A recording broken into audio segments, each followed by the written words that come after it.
ಎರಡನೇ ಸುದ್ದಿಯನ್ನ ಗಮನಿಸ್ತಾ ಹೋಗೋಣ. ಕೋಗಿಲು ಲೇಔಟ್ನಲ್ಲಿ ಅಕ್ರಮ ಮನೆ ತೆರವು ಮಾಡಿದ ಪ್ರಕರಣಕ್ಕೆ ಸಂಬಂಧಪಟ್ಟಂತೆ ಸದ್ಯದ ಬೆಳವಣಿಗೆ ಏನು ಅಂದ್ರೆ, ಸುದ್ದಿ ಬಳಸಿದ್ದು ಕಾಂಗ್ರೆಸ್ ಕೊರಳಿಗೆ ಸುತ್ತಕೊಳ್ಳುತ್ತಾ ಅನ್ನುವ ಅನುಮಾನ ಇದೆ. ಕಾಂಗ್ರೆಸ್ ಮುಖಂಡನ ನಂಬಿ ಅಲ್ಲಿರೋ ನಿವಾಸಿಗಳು ಮೋಸ ಹೋದ್ರ, ಕಡಿಮೆ ದುಡ್ಡಿಗೆ ಮನೆ ಸಿಗುತ್ತೆ ಅಂತ ನೂರಾರು ಜನ ನಂಬಿದ್ರು. ಪ್ರಭಾವಿ ಸಚಿವರ ಆಪ್ತನಿಂದ ಹಾಗಾದ್ರೆ ಮಹಾ ದೋಖ ನಡೀತಾ. ಮನೆ ಕಟ್ಕೊಡೋಕೆ ಲಕ್ಷಾಂತರ ರೂಪಾಯಿನ ಪಡೆದುಕೊಂಡು ವಸೀಂನಿಂದ ವಂಚನೆ ಆಗಿದೆ ಅನ್ನುವ ಆರೋಪ ಇದೆ. ತನ್ನದೇ ಆದಂತಹ ಕಾಲೋನಿಯನ್ನೇ ರೆಡಿ ಮಾಡ್ಕೊಂಡಿದ್ದ ಕಾಂಗ್ರೆಸ್ ಮುಖಂಡ.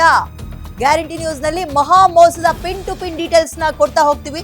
ಕೋಗಿಲು ಲೇಔಟ್ ನ ಬೆಳವಣಿಗೆ ನಿಮ್ಮೆಲ್ಲರಿಗೂ ಗೊತ್ತಾಗಿದೆ. ಏನು ಅಂದ್ರಲ್ಲಿ ಅಕ್ರಮವಾಗಿ ಶೆಡ್ ಗಳನ್ನ ನಿರ್ಮಾಣ ಮಾಡ್ಕೊಂಡಿದ್ರು ಅಂತ. ಏಕಾಏಕಿ ಹೋದ್ರು, ಶೆಡ್ ಅನ್ನ ತೆರವು ಮಾಡಿದ್ರು. ಅದಾದ್ಮೇಲೆ ಕೇರಳ ಮತ್ತೆ ಪಾಕಿಸ್ತಾನದ ಎಂಟ್ರಿ ಕೂಡ ಆಗುತ್ತೆ. ಈಗ ಅಲ್ಲಿರುವಂತವ್ರಿಗೆ, ಅನ್ಯಾಯದವರಿಗೆ ಮನೆ ಕಟ್ಟಿಸ್ಕೊಡ್ತೀವಿ ಅಂತ ಮುಂದಾದ್ರು. ಬಟ್ ವಿಚಾರ ಅದಲ್ಲ. ಈ ವಸೀಂ ಅನ್ನುವಂತಹ ವ್ಯಕ್ತಿ ಏನಿದ್ದಾನೆ, ಜಮೀರ್ ಅವರ ಆಪ್ತ. ಈತನ ಮೇಲೆ ಕೇಳಿ ಬಂದಿರುವ ಆರೋಪ ಇವತ್ತು ನೆನ್ನೆದಲ್ಲ. ಹಿಂದೆಯೂ ಕೂಡ ಕಾಂಗ್ರೆಸ್ ಮುಖಂಡನೇ ಜಮೀರ್ ಅವರು ಹ್ಯಾಂಡಲ್ ಮಾಡ್ತಾ ಇರುವ ಈ ಹೌಸಿಂಗ್ ಡಿಪಾರ್ಟ್ಮೆಂಟ್ ಏನಿದೆ ಅದ್ರ ಮೇಲೆ ಆರೋಪ ಮಾಡಿದ್ರು. ನಾನು ಫೋನ್ ಮಾಡಿದ್ರು ನಮ್ಮವ್ರಿಗೆ ಒಂದು ಮನೆ ಕೊಡ್ಸಕ್ ಆಗ್ಲಿಲ್ಲ, ಯಾರು ದುಡ್ಡು ಕೊಡ್ತಾರೆ ಅವ್ರವ್ರಿಗೆ ಅವರು ಕಮಿಟ್ ಆಗ್ತಾ ಇದ್ದಾರೆ ಅಂತ. ಇದೇ ಒಂದು 4-5 ತಿಂಗಳು ಹಿಂದೆಯೂ ಕೂಡ ಆರೋಪ ಮಾಡಿದ್ರು ಕಾಂಗ್ರೆಸ್ ನಲ್ಲಿದ್ದವರು. ಈಗ ಅದು ಮುಂದುವರೆದ ಭಾಗವ ಇದು ಗೊತ್ತಿಲ್ಲ.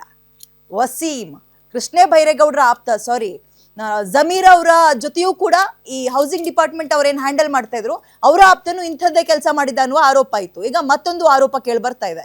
ಹಾಗಾದ್ರೆ ಎಷ್ಟೆಷ್ಟು ಹಣ ಇಸ್ಕೊಂಡಿದ್ದಾರೆ, ಯಾರಿಗ್ ಮನೆ ಕೊಡ್ತಾರೆ ಅಥವಾ ಕೊಡಲ್ಲ, ಹಣ ಕೊಟ್ಟವ್ರೆಲ್ಲರೂ ಕೂಡ ನಮ್ಮ ರಾಜ್ಯದವ್ರು ಅಲ್ಲ ಅಂದ್ರೂ ಮನೆ ಕೊಡ್ತಾರ ಅವ್ರಿಗೆ? ಕಾದ್ ನೋಡ್ಬೇಕು. ಸರ್, ಈಗ ಸರ್ಕಾರ ಘೋಷಣೆ ಮಾಡೈತೆ ಜನವರಿ 1ಗೆ ನಮ್ಮ DCM ಸಾಹೇಬರು ಮತ್ತು ಜಮೀರ್ ಅಹಮದ್ ಸಾಹೇಬರು 1ನೇ ತಾರೀಕಿಗೆ ನಿಮಗೆ ಸ್ಥಳಾಂತರ ಮಾಡ್ತೀವಿ, ಬೈಯಪ್ಪನಹಳ್ಳಿನಲ್ಲಿ ನಿಮಗೆ ಕ್ವಾರ್ಟರ್ಸ್ ಕೊಡ್ತೀವಿ ಅಂತ ಹೇಳಿದ್ದಾರೆ. ಆಮೇಲೆ ಅವತ್ತಿಂದಾನೆ ಸಾಹೇಬರು DCM ಸಾಹೇಬರು ಬಂದಿದ್ದ ದಿನದಿಂದ ಇಲ್ಲಿ ವೆರಿಫಿಕೇಷನ್ ನಡೀತಾ ಇದೆ. ಫಸ್ಟ್ ದಿನ ಮಾಡಿದ್ರು, ಮತ್ತು ಮಾರನೇ ದಿನ ಮಾಡಿದ್ರು, ಮತ್ತು 3ನೇ ದಿನನೂ ಮಾಡಿದ್ದಾರೆ. ಮಾಡಿಬಿಟ್ಟು ಎಲ್ಲ ಕಲೆಕ್ಟ್ ಮಾಡೋ, ಅದು ಶಾರ್ಟಿಂಗ್ ಮಾಡ್ತೀವಿ ಅಂತ ಹೇಳೋರೆ. ಯಾರಿಗೆ ಬರಬೇಕು ಯಾರಿಗಿಲ್ಲ ಅಂತ ಹೇಳ್ಬಿಟ್ಟು ಮೊನ್ನೆ ದಿನ ಸಾಹೇಬರು ಅಶೋಕ್ ಸಾಹೇಬರು ಮತ್ತು 3 ಜನ ಬಂದಿದ್ರಲ್ಲ, ಅವರೆಲ್ಲ ಬಂದು ಅವ್ರು ಏನೋ ಸದನಲ್ಲಿ ಏನೋ ಮಾತಾಡಿದಾರಂತೆ, ಇವ್ರಿಗೆ ಕೊಡಬೇಕು ಅವ್ರಿಗೆ ಕೊಡಬೇಕು ಅಂತ ಹೇಳ್ಬಿಟ್ಟು. ಹೌದು ಸರ್, ನಮಗೆ ಭರವಸೆ ಇತ್ತು ಸರ್, ಇನ್ನೂ ಬಂದಿಲ್ಲ. ಅದು ಮೊನ್ನೆ ದಿನ ಅವರು ಅಶೋಕ್ ಸಾಹೇಬರು ಹೇಳಿದ್ದಕ್ಕೆ ಅದು ತಡೆ ಆಗಿದೆ. ತಡೆ ಆಗಿಬಿಟ್ಟು ಅದು ಏನು ಮಾತಾಡಿದಾರೋ ಯಾವುದು ಪಕ್ಕ ಇಂಟಿಮೇಷನ್ ನಮಗೆ ಕೊಡ್ತಾ ಇಲ್ಲ. ಅದೇ ಸರ್, ಮೊನ್ನೆ ಬಂದಿದ್ರಲ್ಲ ಅಧಿಕಾರ ಸಾಹೇಬರು, ಅವರು ಜಾಸ್ತಿ ನಮ್ಮ ಕನ್ನಡದವ್ರಿಗೆ ಯಾರಿಗೂ ಮಾತಾಡಿಲ್ಲ. ಅವರು ಯಾರ್ಯಾರೋ ಅಲ್ಲಿ ಮಧ್ಯದಲ್ಲಿ ಸಿಕ್ಕಿದವ್ರಿಗೆ ಅಥವಾ ಯಾರು ಬಂದವರು ಅದು ಅವರಿಗೆ ಗೊತ್ತು. ಯಾಕಂದ್ರೆ ನಾವೆಲ್ಲ ಇಲ್ಲಿ ಇದ್ವಿ, ನಮಗೆಲ್ಲ ಯಾರು ಮಾತಾಡಿಲ್ಲ ಸರ್. ಈಗ ಇದ್ರ ಬಗ್ಗೆ ಹೆಚ್ಚಿನ ವಿವರಣೆಯನ್ನ ನನ್ನ ಕಲಿಗೆ ಉಲ್ಲಾಸ್ ನೀಡ್ತಾರೆ. ಉಲ್ಲಾಸ್, ಹಿಂದೆಯೂ ವಸತಿ ಇಲಾಖೆಯಲ್ಲಿ ಹಣ ಇಸ್ಕೊಂಡು ಬಡವ ಬಗ್ಗರಿಗೆ ಮನೆ ಕೊಡ್ತಾರೆ ಅಂತ ಕಾಂಗ್ರೆಸ್ ಮುಖಂಡರೇ ಜಮೀರ್ ಅಹಮದ್ ಖಾನ್ ಅವರ ಮತ್ತು ಅವರ ಆಪ್ತರ ಹೆಸರು ಹೇಳಿ ಆರೋಪ ಮಾಡಿದ್ರು. ಈಗ ಮತ್ತೊಂದು ಆರೋಪ ಕೇಳಿ ಬರ್ತಾ ಇದೆ. ಹಳೆ ಆರೋಪದ ಮುಂದುವರೆದ ಭಾಗನ ಇದು. ಎಷ್ಟು ಹಣ ಇಸ್ಕೊಂಡಿದಾರಂತೆ? ಡಿಪಾರ್ಟ್ಮೆಂಟ್ ಅವರಿಗೆ ಇದು ಗೊತ್ತಾ? ಸಚಿವರುಗಳ ಗಮನಕ್ಕೆ ಬಂದಿದ್ಯಾ? ಡೀಟೇಲ್ಸ್ ಏನಿದೆ? ವಿದ್ಯಾ, ಈಗಷ್ಟೇ ಸ್ಥಳೀಯರು ಮಾತನಾಡಿದರು. ನಮಗೆ ಸರ್ಕಾರದ ಮೇಲೆ ನಂಬಿಕೆ ಇದೆ, ಭರವಸೆ ಇದೆ, ನಮಗೆ ಬೇರೆ ನಿವೇಶನವನ್ನು ಕೊಡ್ತಾರೆ ಅನ್ನುವಂಥದ್ದು. ಆದರೆ ಇವರೆಲ್ಲರೂ ಕೂಡ ಇದೇ ರೀತಿಯಾಗಿ ಸುಮಾರು 200ಕ್ಕೂ ಹೆಚ್ಚು ಜನರ ಹತ್ರ ಕಾಂಗ್ರೆಸ್ನ ಮುಖಂಡ, ಅಂದರೆ ಸಚಿವ ಕೃಷ್ಣ ಬೈರೇಗೌಡರ ಆಪ್ತ ಅಂತ ಹೇಳ್ಕೊಂಡಂತಹ ವಸೀಂ ಅನ್ನುವಂಥನು ಸರ್ಕಾರಿ ಜಾಗದಲ್ಲಿ ತನ್ನದೇ ಆದಂತಹ ಒಂದು ಕಾಲೋನಿಯನ್ನು ನಿರ್ಮಾಣ ಮಾಡಿ ಅಲ್ಲಿ 2 ಲಕ್ಷ 3 ಲಕ್ಷ ಹತ್ತಿರ 5 ಲಕ್ಷ ತನಕನೂ ಕೂಡ ವಲಸಿಗರಿಂದ ಹಣವನ್ನು ಪಡೆದುಬಿಟ್ಟು ಸರ್ಕಾರಿ ಜಾಗದಲ್ಲಿ ಮನೆಯನ್ನು ಕಟ್ಕೊಳ್ಲಿಕ್ಕೆ ಅವಕಾಶವನ್ನು ಮಾಡಿಕೊಟ್ಟಿದ್ರು ಅನ್ನುವಂಥ ಒಂದು ಸಾಕಷ್ಟು ಆರೋಪ ಕೇಳಿ ಬರ್ತಾ ಇತ್ತು. ಆದರೆ ಇದಕ್ಕೆ ಪೂರಕ ಎನ್ನುವಂತಹ ಮಾಹಿತಿ ಆಗಿರ್ಬೋದು ಅಥವಾ ದಾಖಲೆಗಳು ಎಲ್ಲೂ ಕೂಡ ಇರಲಿಲ್ಲ.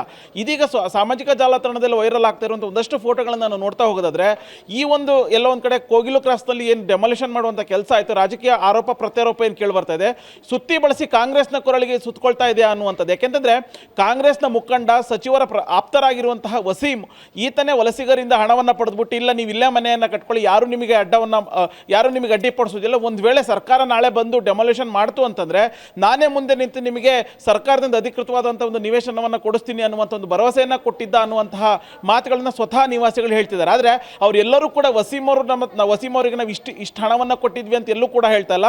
ನಮಗೆ ಒಬ್ಬರು ಸಪೋರ್ಟ್ ಆಗಿದ್ದಾರೆ, ಅವರ ಸಪೋರ್ಟಿಂದನೇ ನಮಗೆ ಈ ಬೇರೆ ಕಡೆ ಮನೆ ಸಿಗುತ್ತೆ ಅನ್ನುವಂಥ ನಿರೀಕ್ಷೆಯಲ್ಲಿ ಇದೀವಿ ಅನ್ನುವಂಥ ಒಂದು ಮಾತನ್ನು ನಿವಾಸಿಗಳು ಹೇಳ್ತಿದ್ದಾರೆ. ಮತ್ತೊಂದು ಕಡೆಗಳಲ್ಲಿ ಯಾವಾಗ ಸರ್ಕಾರ ಬದಲಿ ನಿವೇಶನ ಅಂದರೆ ಬೇರೆ ಕಡೆ ನಿವೇಶನವನ್ನು ಕೊಡ್ತೀನಿ ಅನ್ನುವಂಥದ್ದು ತೀರ್ಮಾನ ಮಾಡ್ತೋ, ಸ್ವತಃ ವಸೀಂ ಅವರು ಅಲ್ಲಿರುವಂತಹ ಈಗ ಆಲ್ರೆಡಿ ನೆಲೆಸಿರುವಂತಹ ನಿವಾಸಿಗಳಾಗಿರ್ಬೋದು, ಜೊತೆಗೆ ಬೇರೆ ಬೇರೆ ಕಡೆಗಳಲ್ಲಿ ನೆಲೆಸಿರುವಂತಹ ನಿವಾಸಿಗಳಿಂದ ದಾಖಲೆಗಳನ್ನು ಕೊಡಿ, ನಿಮಗೂ ಮನೆ ಕೊಡಿಸ್ತೀನಿ ಅನ್ನುವಂತಹ ಒಂದು ಮಾತನ್ನು ಹೇಳೋದ್ರ ಮೂಲಕ 167 ಮನೆಗಳನ್ನು ಡೆಮಾಲಿಷನ್ ಮಾಡಿದೆ JB. ಆದರೆ ಸರ್ಕಾರಕ್ಕೆ ಸಲ್ಲಿಸಿರುವಂತಹ ಅರ್ಜಿಗಳ ಪ್ರಕಾರ 250ರಿಂದ 270 ನಿವೇಶನಗಳು ಬೇಕು ಅಂತ ಹೇಳಿ ಅಲ್ಲಿನ ನಿವಾಸಿಗಳು ಅರ್ಜಿಯನ್ನು ಸಲ್ಲಿಸಿರೋದನ್ನ ನೋಡ್ತಾ ಹೋಗೋದಾದ್ರೆ ಇದರ ಸಂಖ್ಯೆನೂ ಕೂಡ ಹೆಚ್ಚಳ ಆಗುವಂಥ ಸಾಧ್ಯತೆಗಳಿದ್ದಾವೆ. ಈ ಎಲ್ಲ ಗೊಂದಲಗಳಿಗೆ ಕಾರಣ ಸಚಿವ ಕೃಷ್ಣ ಬೈರೇಗೌಡ ಅವರ ಆಪ್ತ ವಲಯದಲ್ಲಿ ಗುರುತಿಸಿಕೊಂಡಿರುವಂತಹ ಕಾಂಗ್ರೆಸ್ ಮುಖಂಡ ವಸೀಂ ಅನ್ನುವಂಥದ್ದು ಸ್ಪಷ್ಟವಾಗಿ ಗೊತ್ತಾಗುತ್ತೆ. ವಿದ್ಯಾ, ಥ್ಯಾಂಕ್ ಯು ಡೀಟೇಲ್ಸ್ಗೆ.